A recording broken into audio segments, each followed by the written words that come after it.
Dr. Weeks, you're a preacher, a scholar, a consultant, an activist. How do these disciplines come together for you? And pertinent to the spiritual bent of this panel, what does religion have to do with it? Wow, great question. Not going to front, excited to be on the Apollo stage. This is big. Well, I mean, in some ways, I'm no, so people could say the same thing about Dr. King. He was a scholar, he was a preacher, he was a theoretician, he was an organizer, he was all of these things. I think part of what faith has to do with it, it certainly has to do with Dr. King, and someone like myself, many of you in the audience may have gone to church this morning, and may have found yourself in part of the Black church tradition. And so we were trying to understand how King was able to understand his justice impulse as a man of faith. It's because he was located in this continuum of the Black church, has always been part of a dialectic. It's on the one hand, because the Black church was born out of oppression, it was a critique of the Christian religion that was used to reinforce slavery. So you don't have Black church that doesn't automatically have a political analysis, but that doesn't also bring in its culture and its music as part of that struggle. And so that's interdisciplinary and necessarily so. And so what happens is a King's moral compass is fused between the continuum of this idea that is very evangelical of an emphasis on the slavery of sin, right? We understand as Christians that to be enslaved to sin is what Jesus is the answer for.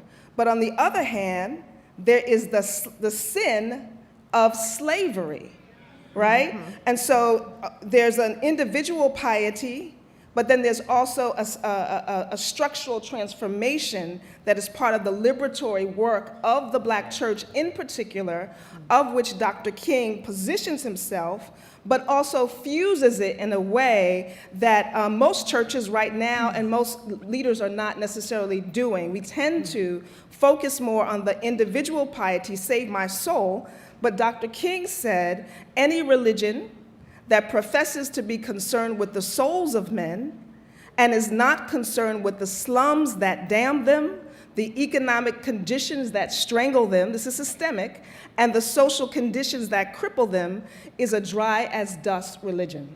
So you don't have a choice to be one thing, you have to be many things to deal with systemic oppression.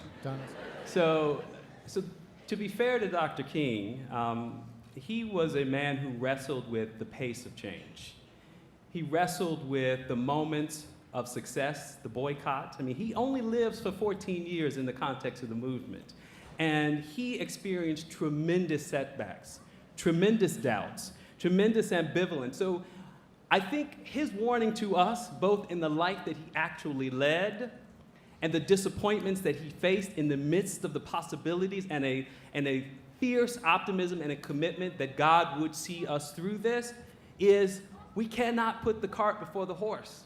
We have to use history as a guide and a measure to where we actually are, because we can get riled up, we can be emotional, we can take an election as a marker that the change has come, but we would not, in fact, be learning from the legacy that King left us. I mean, here is a man who was assassinated at the highest point of his potential influence and had become persona non grata to the civil rights community that he helped to make. So, was 1968, was history moving forward? It's hard to say in that moment because it depends on the benchmark that we use to measure it. And so that is my caution, that we have work to do. I'll leave with one final note too. King wrestled deeply with ideas. And the problem for me in a conversation about where we are in this moment is there are ascendant ideas circulating amongst us that have so fundamentally changed what we think is possible with regard to justice. If you ask people in many working class communities, and not the converted that is here today, what do we do in the face of games like Knockout? What do we do in the face of high rates of violence in the community? Many people will call for, we need more police officers. In spite of everything we've learned about policing and its fundamental flaws. So unless you have a new ethic of compassion, unless you put justice in the Christian sense over punitiveness and punishment in a secular sense, then we are only going to see cursory moments rather than fundamental change.